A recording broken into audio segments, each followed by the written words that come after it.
Let's do this one. Podcast cringe. Chris and Stavvy roast Bert Kreischer on 2 Bears 1 Cave. I'm curious to watch this, by the way. Big up to Josie for linking me to this, by the way. Big up Josie. But this is a video from Podcast Cringe. Dropped a few days ago, 5 days ago. So apologies those of you who already watched it, but I haven't watched it yet as I was away. So I'm going to react to this now. Let's see Chris and Stavvy roast Bert Kreischer on 2 Bears 1 Cave. And they've taken over for Bert and Tom, because Bert and Tom are both individually filming their films and shit. I think Bert's doing LT Grade, a film that he writ, I think, and produced or something. And I'm pretty sure Bert's doing one about his life called Bertie Boy, or I forgot what it's called. But they're both doing something to do with film. So they're going to be away doing that shit. So they got Chris, the Stefano and Stavvy to cover for them, or Stavros. But I think they also mentioned it's going to be a rotating cast of guests. So maybe next week it'll be somebody else. So maybe it's not going to be Stavros and Chris. Maybe it'll be somebody else. I'm not too sure. But I guess we'll have to wait and see. Listen, guys, we're excited to do this, but we know what you know. We read the comments too. We're not going to save the show. The show's absolutely This is like when done. a marriage is failing, so you adopt 2 fun children. Look at that. We got? Bert's got the fit. Even just right here, I can tell he's got 6 months left. I can tell that his arteries and veins hit. He was looking good too, and he's gotten redder and redder these last few months. He just he keeps should going. be dead. No matter he should what. be dead without question. Chris Stefano and Stavros Halkias have taken over 2 Bears 1 Cave for the summer, while Tom and Bert are running away from their wives, cosplaying as comedians turned Hollywood actors. Even though I knew this was coming, I still wasn't prepared for the culture shock I'd experienced from watching this episode. I've become so accustomed to Tom and Bert's train wreck of a podcast, with the non-stop showboating and toxic narcissism from Bert, while Tom sits there eyeing off his $250,000 watch, counting down the minutes until he... The fucking IV drips as they're talking, as they're recording. The fucking IV drips as they're recording. Like, get over yourselves. You're not fucking rock stars, man. You don't live that. You're not living life on the edge to that extent. You had a couple of drinks on the weekend, on the road. Like, grow up, man. Honestly, the IVs. Like, come on, man. Come on. Come on, do yourself a favor. Give your head a wobble. He gets to leave the building and hit the road in his 1 of 100 special douchebag edition Ferrari. I'd forgotten what it was like to watch a comedy podcast with actual comedians being funny and talking shit, and it looks like I wasn't the only one. First 2 Bears episode I've clicked on in years. The first 5 minutes has already surpassed the last 2 years of this show. Christ. Let's be honest, this is the duo that will save the show. Bert found a way to interrupt the episode even though he is officially not part of this episode. Amazing. You know what's funny, by the way? The show is probably good because they're just trying to be funny. That's it. Instead of doing whatever Bert and Tom do, they're just trying to do what most comedy some comedy podcasts do, where they just try and be funny. Who would have guessed it? Just trying to be funny. That's it. Just trying to be funny. That's all it takes. Of course, Bert phoned it in and left Chrissy and Stavvy a message. Could you imagine his anxiety levels knowing that there would be a gathering of his friends where he wouldn't be the main topic of conversation?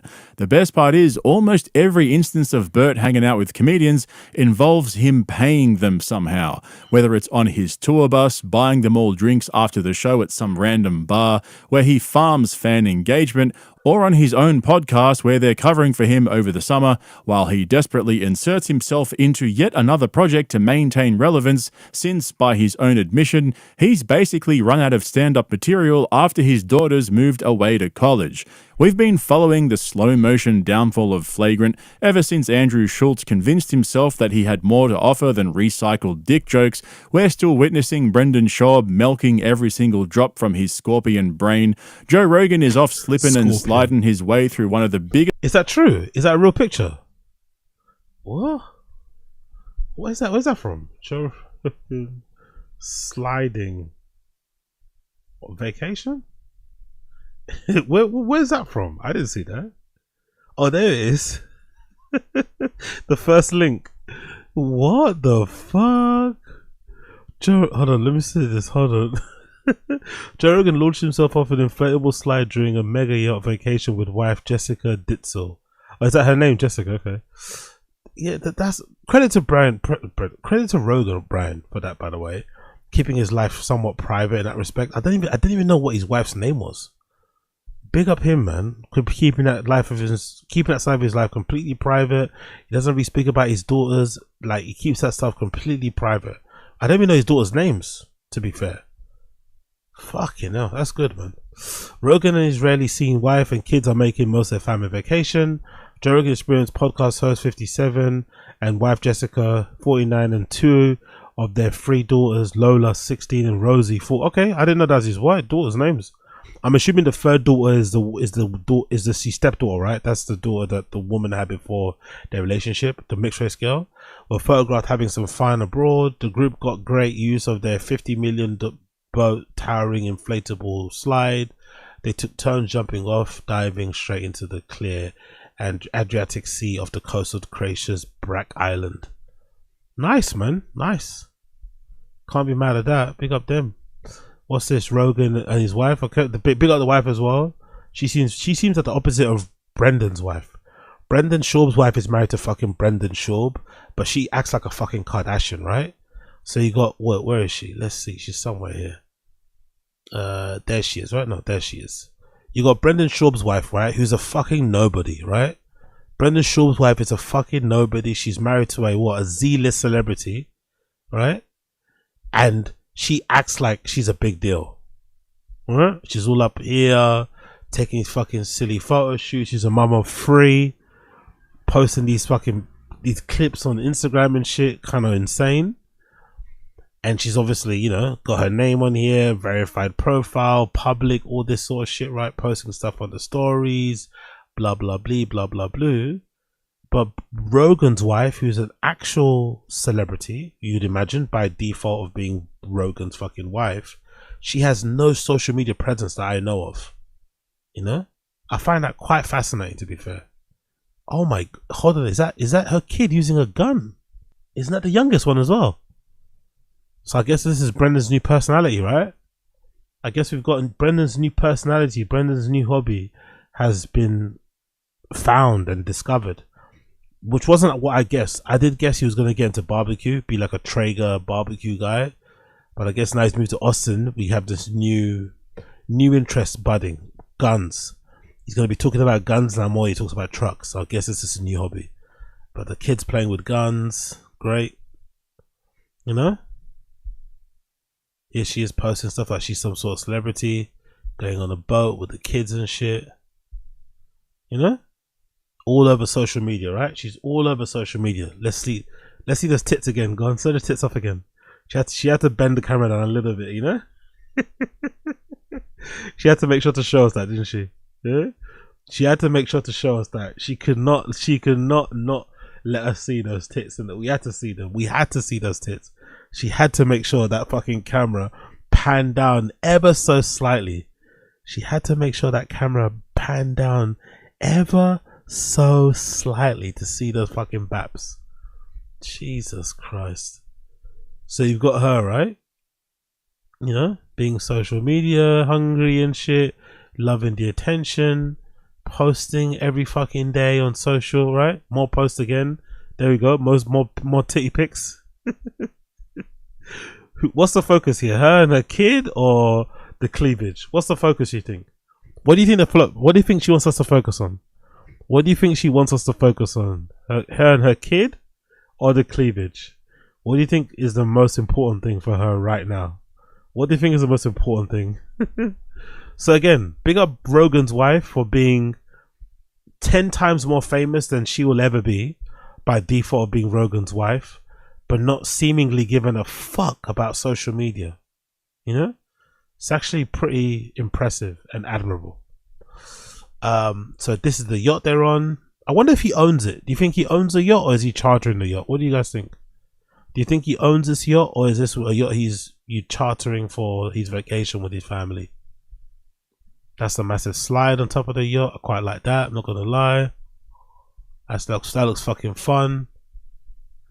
That looks really fucking fun. That's how you should use your money. To be again, not that I should be an arbiter of how people should spend. But what's the stuff on his ears? Has he got like ear protectors on or something, or those goggles? Rogan is such a funny. Yeah, I think those are goggles, isn't it? I shouldn't be. No one should tell anyone how to use their money, but this is how you should be using your money.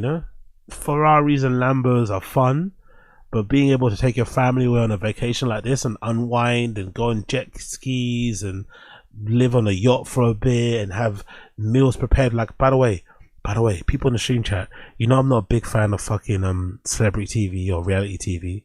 Not really the biggest fan of it. I fucking hate it for the most part. But in my opinion, the best reality TV show ever, in my opinion, ever, even better than Big Brother, Below Deck. Below Deck might be the best reality TV series of all time. And I'm not even a liker, I'm not even a lover of reality TV, and I recommend you, please watch Below Deck. It is a fascinating series. Fascinating. That whole world of being on a yacht, and honestly, it's so fucking good. And I hate reality TV, hate Love Island, hate all that shit, hate it. But I can watch Below the Deck episode after episode after episode after episode after episode. Honestly, I recommend you watch it. It's so fucking good. Okay, let's see other pictures. Who's that? Octo is an ultra sleek and private featuring state of the art. I guess that's his wife there probably. Oh no, that's the wife. Octo is ultra sleek and private feature state of the art amenities. Cool, good to see. Those are the kids there. Fucking big up the page 6 split.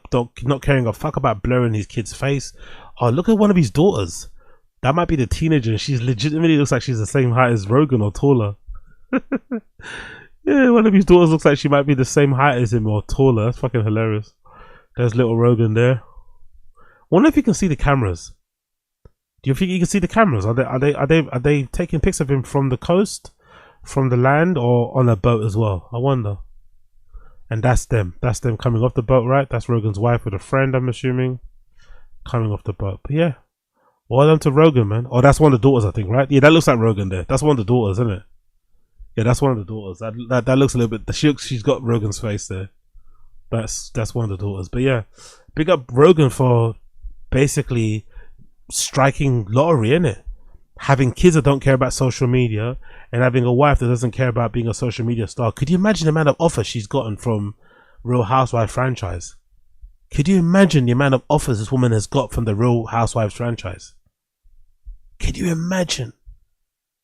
She must have gotten some big offers from Bravo and shit to be on those series. She's probably said no. So again, props to her. Let's go back to the podcast cringe. Where is he?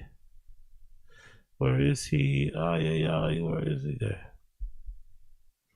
Biggest political scandals of the 21st century, and now finally we're witnessing the third chapter of Tom Tom Segura. Honestly, man. Honestly, the guy that used to do those fucking call-ins on your mum's house, right? What's that thing called? Strokes. That Strokes guy. The other guy, what's it called? Robert Paul Champagne. The contrast between that guy and this guy is crazy, isn't it? Director Tom Segura and peak era of YMH is completely different. He's trying to look at doing these black and white pictures, trying to take himself seriously. God almighty. Tom Segura's memoir, How to Lose Friends and Use People. Getting Chrissy D and Stavros to replace them for 6 weeks over summer is the gift we needed and deserved. I think we should first figure out who is Tom and who is Bert. Oh, big up Josie, is that true? Rogan's wife is a producer. She doesn't want to be in front of the camera. That's awesome. It's good to hear. That's good to hear. Again, it's just refreshing because Brendan's wife is, again, like I said, she seems to be very attention. She seems to be a bit of an attention seeker, and she clearly wants to be well known or famous, at least in her own right. And yeah, and she's married to fucking Brendan Schaub. So I find that fucking hilarious that she tries to act like she's way bigger than what she is when she's nobody really. But hey, I guess we'll have to try. I think because my addictions will ultimately kill me, I'm Bert. And because you're a closeted homosexual with disdain for the working class, you're Tom. I'm Tom. I agree with those assessments. However, actually, if you looked at our numbers side by side, I have like 300 cholesterol, blood pressure through the roof. Are you serious? I have my liver, for some reason, even though I don't really drink, is just expanding at a rate that doctors can't figure out. So you're the anti-Bert. You look healthy, but your body is in shambles. Yes, I'm a reverse Bert. I think on the exterior, I'm Tom. Interior, I'm Bert. And on the exterior, you're a Bert, but the interior, you're a Tom. I think this is going to be fun. I think this is going to be good. And I think that at the end of the summer, what you'll see is eventually a post of Bert and Tom saying, we're stepping away from Two Bears, One Cave. And this didn't work with the guests either. Because the advertisers have all left. Yeah, they're like... By the way, I don't think that's ever happening. I think there's too much free money to do that. I think they could phone it in, bank episodes, like, they get too many views. I don't think they'd ever step away from Two Bears, One Cave. It probably makes them too much money. I don't think so. Unless they're making so much money that the extra million they get a year from Two Bears, One Cave is not worth it. But knowing these comedians the way I do through doing these numerous amounts of streams, they love money. Like more than any other profession, I think, in the arts, quote unquote, I think comedians are way more money hungry than any. Maybe the only people who are getting close to being as money hungry and being very reluctant to turn down a gig, no matter how fucking dicey it may be, are DJs. They're the only people who come close.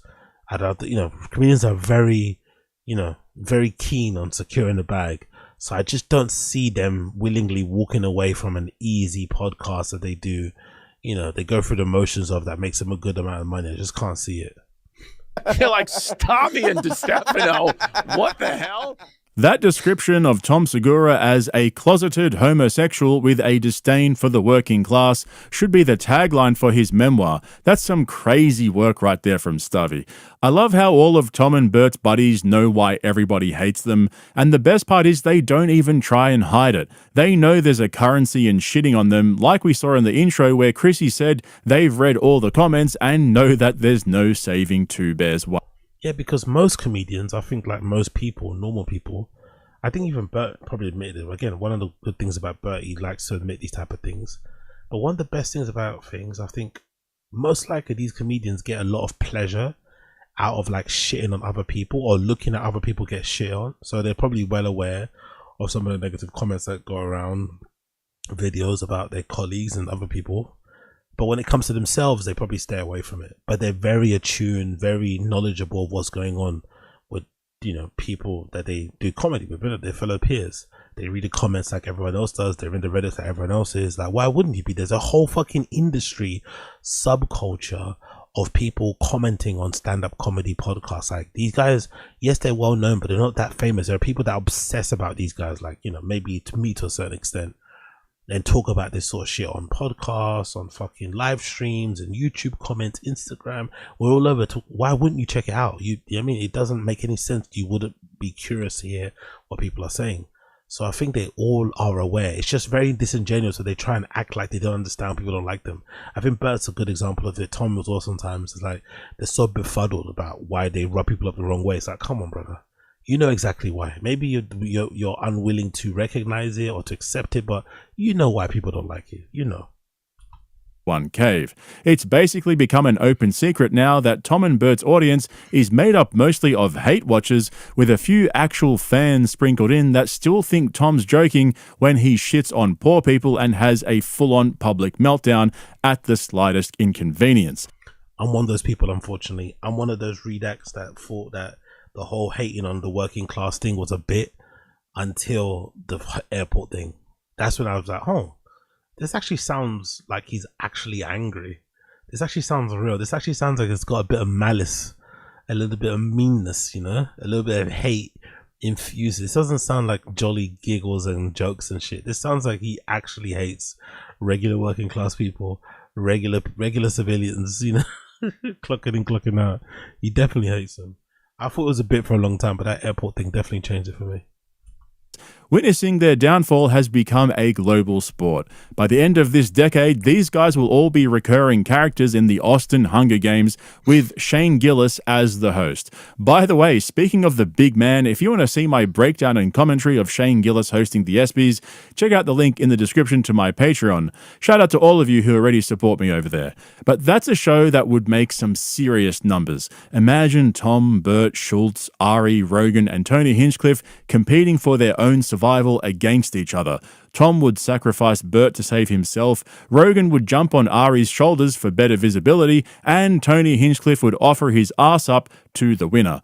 Honestly, Red Band, if you're watching, you should totally team up with Shane to produce the third biggest show in history.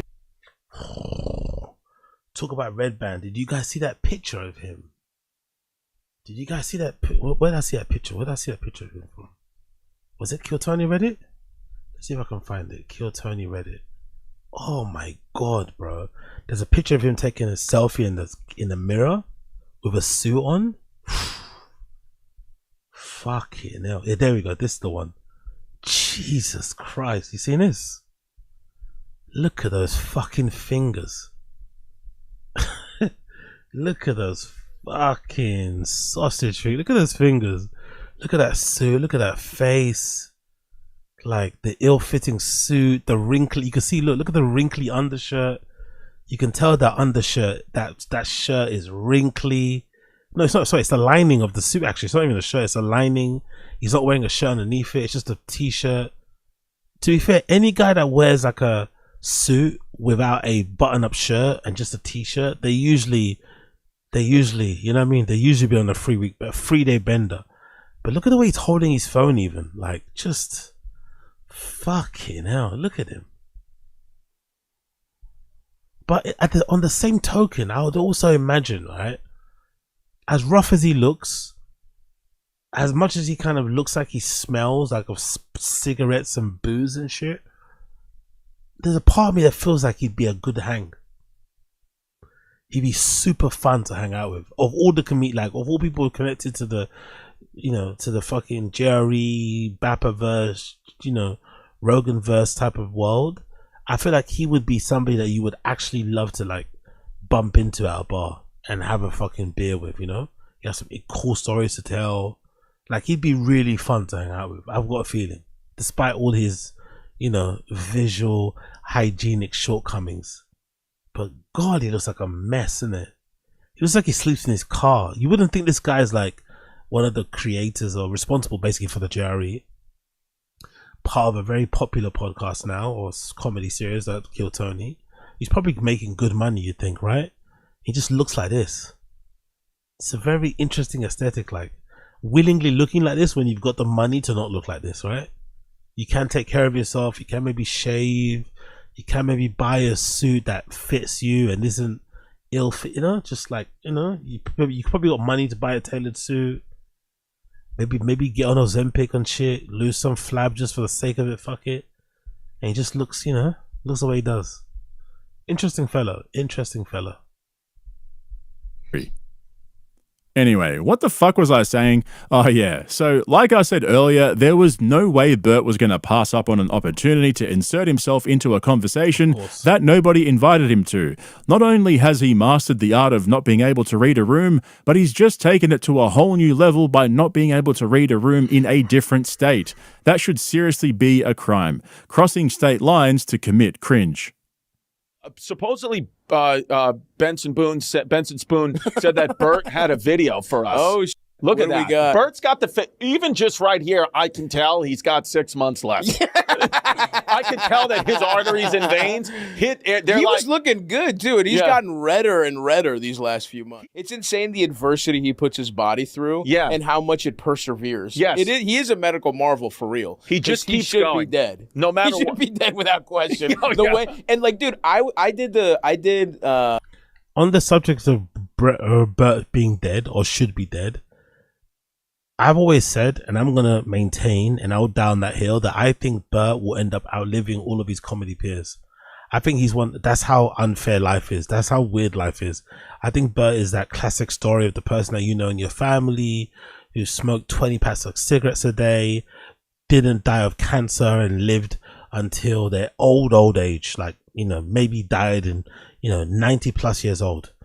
But I think Bert's going to be the same type of person. Doesn't really take care of himself, drinks box wine while he's quote unquote running on a treadmill, baths in a swimming pool, drinks every fucking day, drugs, all that stuff, right? Really fucking indulges himself.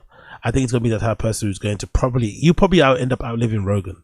Maybe Rogan's a bad example because he does steroids and shit, which might fuck up his health. But I think Bert will definitely end up outliving someone like Rogan, who's a bit of a health nut and jumps onto all the bandwagon trends and all this malarkey and has all the gear and is into longevity and all this sort of shit and vitamins and shit. I reckon Bert will end up outliving Joe Rogan. Fully Loaded, when it was like him taking it easy. Right. And 1.5 days of attempting to keep up with Bert, and I literally needed like a week and a half off. I did mushrooms and floated down a lazy river and then had to do a show in front of an arena. Yeah. I don't even know what the I was thinking. Just the snacks. It almost killed me. And by the way, I was getting up every night on my tour. And I was like, oh, I can hang, fully loaded. It's insane. I think Mark Norman said the same thing. I think Bert also broke Mark Norman. I think Mark Norman did exactly the same thing. He thought he could hang with Bert.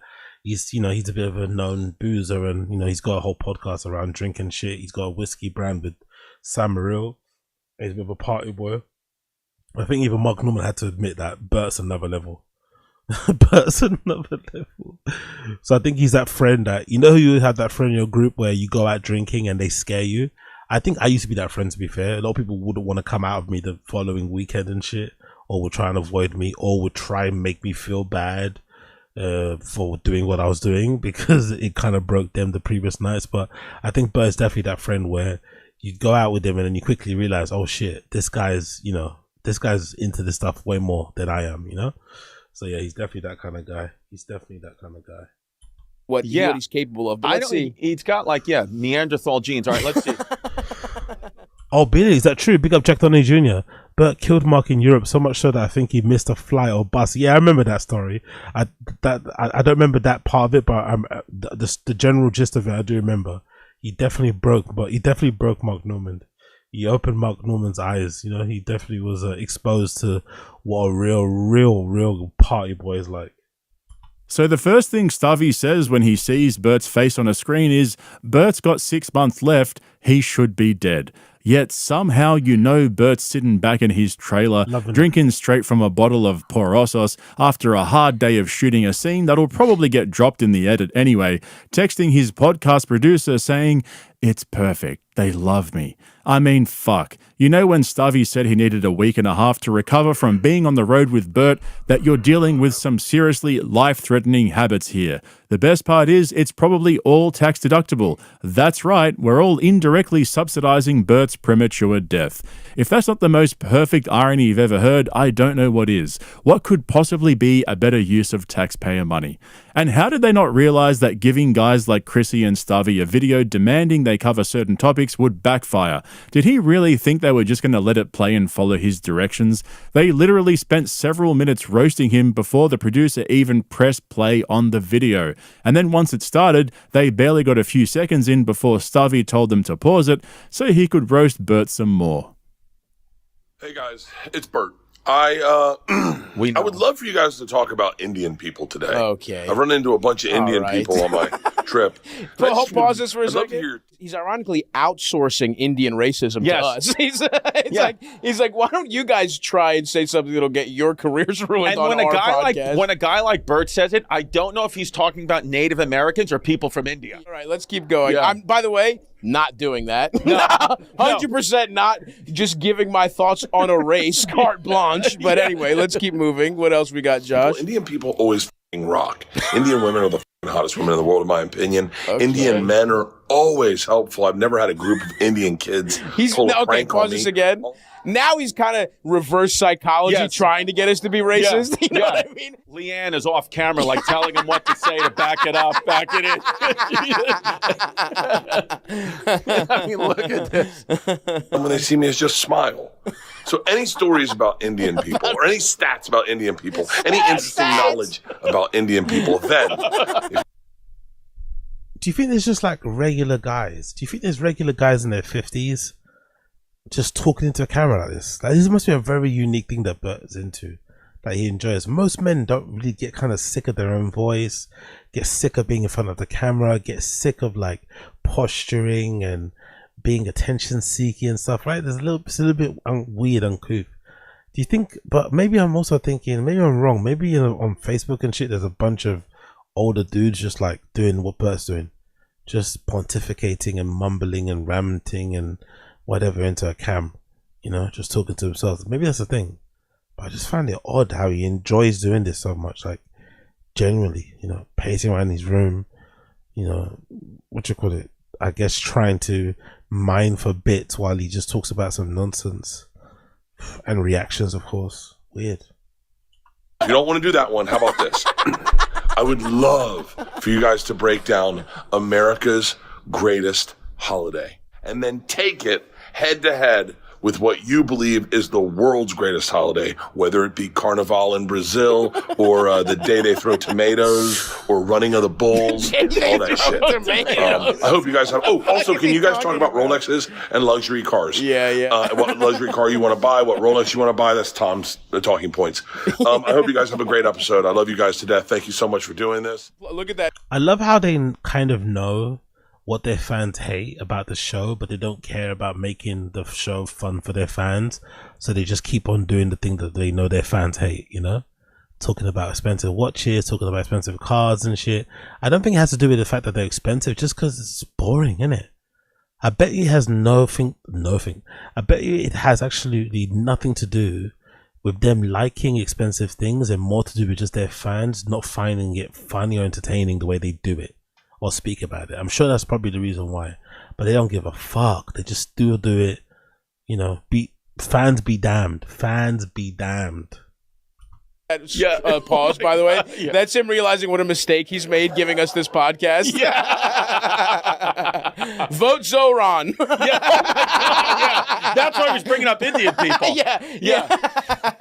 He was like, I saw Stavros talking about some Indian guy. Maybe he likes Indian people. By the way, what is this? That's not your body. That is not me. That's my actual body, which they had no problem using. And then they went to your search history. Yeah, they found that. Yeah, they literally, that's Stavvy's actually about it. And then they picked some rip guy and they just gave me a bear head and a yarmulke. That's it.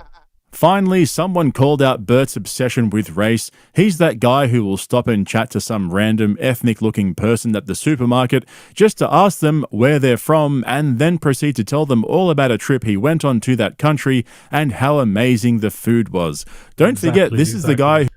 100%. Oh, wait. You guys are from Pakistan? Oh my God. Oh, you guys are from India? I've been to the Shroom. I went to the Shroom. Yeah, definitely, 100%, Bert's that type of dude who thinks he's fucking connecting with you because I don't know. Oh my God, you're from Africa. I ate fufu. It's like, what? Huh? Shut up. Who has openly admitted that his fantasy is to get railed by a bunch of black dudes. This man has a wife and adult daughters, for fuck's sake. But could you imagine how much harder Chrissy and Stavvy would have gone on Bert if he wasn't paying them? I love how they completely ignored Bert's attempt at throwing Tom under the bus by bringing up his infamous watch and supercar collection and decided to just shit on Bert instead. And here's something you've probably never heard me say before.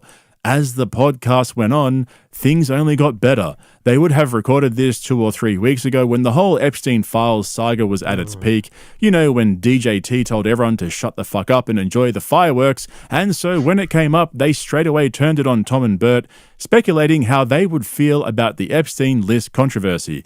And once again, they nailed it.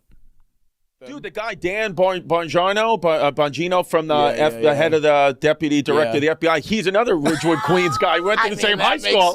That makes so much sense. Yeah. Those guys got so cucked. Now they have to pretend the Epstein list didn't happen. I know. I saw that today. Who do you think is more relieved, Bert or Tom, that the Epstein list is gone? I think Tom would do it to get into the Illuminati. Yes. And I think Bert could be peer pressured into it. Like, I don't think Bert would want to be a... They're like, oh... We thought you were cool, man. He's Yeah. like, I'm cool. You know what I mean? Like, I think Tom would just be soberly having and being like, this will get me a 10-year deal at Netflix, right? Yeah. Like, If I was like, hey, Bert, like, you know, if you just have some kid, it'll be a really good tour promo for Red Rocks. Do it. Yeah, because I think the mindset of those two guys are like Tom always believed this was going to be his life. He was always going to be famous. He was always going to be a multimillionaire. I respect that. Where Bert cannot believe this happened to him. Yeah, he can't believe he made it out of Tallahassee. Which is awesome. I don't think so. I think Bert always wanted to be famous and always was striving to be famous and has wanted to be famous his entire life and is happy he made it. But I don't think he's surprised and shocked that he made it. I think he thinks he put in enough hard work. He's talented. He's around all the right people. I don't think there's any part of Bert that's like humble or gracious or shocked or taken aback by his success. No. If anything, he wants more of it. He thinks he's deserving of way more than what he currently has. 100%.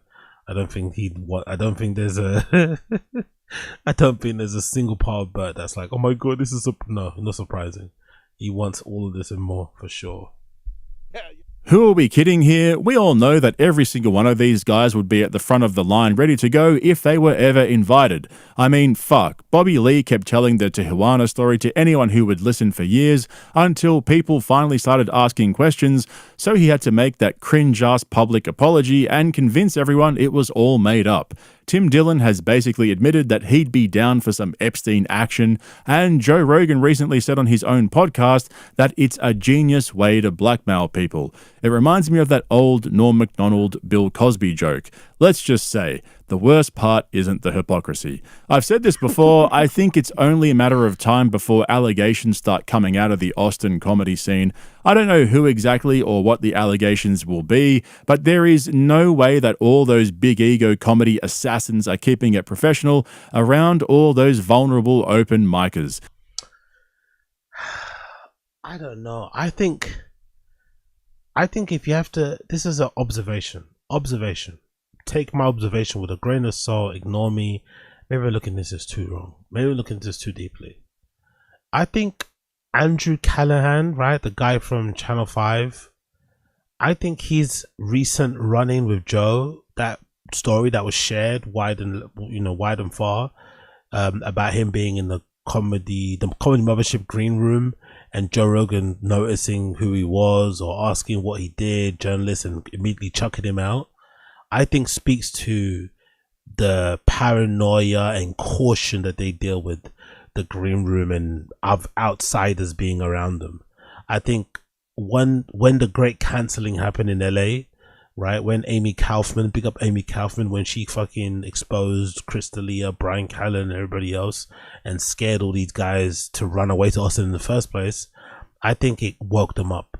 And I think they are probably still doing the same shit, but just doing it a little bit more undercover, doing it obviously with way more willing participants, but also being very careful. So I don't think we're gonna get a great big cancelling we did this in LA. I don't think so. This is just me giving them the benefit of the doubt because I think they're a lot smarter than that. And I just think they've been burned to an extent where I don't think they would be willing or they would be eager to throw away their career again, by not taking certain precautions. So do I think they've changed their behavior? No. Do I think they're more cautious? They're more, cautious about how they move? Yes.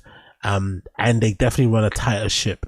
That, like I said, that guy from Channel 5 he spoke about how he, again, I think he thinks he got chucked out of the green room because Joe doesn't like his channel. But I think he got chucked out of the green room because most likely Joe asked him, hey, what do you do? He said journalist, and Joe's like, nah, fuck journalist. So I think that's probably what happened. Yeah, exactly, Noodles, NDAs, exactly. So I don't think we're gonna get a Austin, Texas scene canceling. The only way I can see it happening, which is probably adjacent, is maybe with the Kill Tony guys, maybe, because that involves open micers. They're all a bit drunk. They're on the same level as the crazy fucking scene community. I can see that happening. Maybe that's in the future, but Rogan's crew, I don't think so. And don't think for a second we've forgotten about this, Joe. She's lucky she paid $100. I had girls sucking my dick and giving me coke from Chewy. You think I'm fucking kidding you? Fuck yeah, you gotta suck my dick to get up in the belly room. I'll make a call for you. That's the fucking gateway into coming to Hollywood. Everybody knows that. How many girls did you have do that? Oh, 20 of them. I had this little blonde open mic chick dog that used to come up to the Comedy Store with a 20 and just take me up to the belly room and suck my dick and go do her set. She was tremendous. Wow. She finally freaked out. When she got to Hollywood, bro, she was beautiful. And when she left, she had dirty fucking, her nails were dirty. And then a year later, she wrote me a letter to the Comedy Store. You sucker, you broke me. I kept shooting sperm balls in her fucking ear bar. Every time she went down, vaya pa la pinga. And now the guy laughing. Honestly, crazy stories, crazy era. And big up Joey Diaz for running to New Jersey as soon as the whole cancelling went down. He didn't hang around in LA. He ran away as quick as possible to fucking New Jersey, changed his ways, cancelled his podcast, became a family man for a short period of time. Big up Joey Diaz. It worked. Hysterically at Joey Diaz's Predator Stories owns his very own comedy club. Why the fuck would we listen to a word these guys have to say about Jeffrey Epstein? It's like they've forgotten the internet exists. Rogan's been begging Joey to move to Austin for years. The whole thing is a disaster waiting to happen. But let's get back to the new look Two Bears, One Cave because I've got a few suggestions of my own.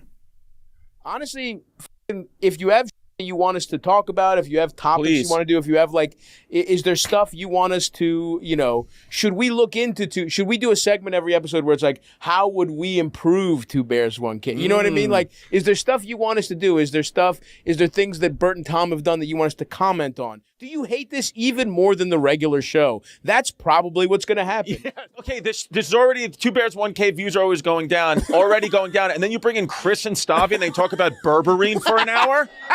Now I'm supposed to watch berberine and Nazis? Yeah, that's the show? What the? I'm checking it out. I don't care, man. Stavvy and Chris are usually great guests on the shows. I usually always tune in when they get guests. I'm definitely going to be checking this out. I need to watch this in full. This sounds like a really good laugh, especially the second one. This is probably the first to kind of get their bearings, get themselves comfortable. I think the show's definitely going to come into its own in the next few episodes. So looking forward to it. Actually, you know what? If they do step away from it, Tom and Bert, maybe this will be a good little duo, to have unexpected one, but this will probably be a good little duo under the YMH umbrella. But I'm definitely going to watch the whole full episode. It seems fun. All right. Soft pitch. Here's what you should do. You know how the YMH podcast is mostly just Tom and Christina reacting to videos of weirdos, right? Well, that's exactly what you should do on Two Bears, One Cave for the next 6 weeks, except there's only one condition. All the videos you react to have to be of Tom and Bert. It'll be like a 6-week-long roast of Tom and Bert, and every week you can go harder and harder. Nah. Let's relax. At the end of the day, these are still their friends in real life. We probably would love to see that as viewers, but these are still their colleagues and friends in real life. They're not going to go too far in that extent. I think the odd jab here and there throughout the show is going to be way funner than us sitting and watching them react to clips. I don't want that. Do you know what I mean? I want them to do their own show, bounce off each other, rib each other, or rip into each other, right? Stavros and Chris, that'll be funny as well, because they've got good, they've got pretty good razzing ability, as DSP would say. Fuck DSP. But I would like to see some reaction show from them. I'm not gonna lie, that sounds a bit shit. I'm not gonna lie. Big up Podcast Cringe, but I don't like that idea in the slightest. I do not like that idea in the slightest. But I will be checking out this show going forward. It does look pretty decent. It does look pretty decent.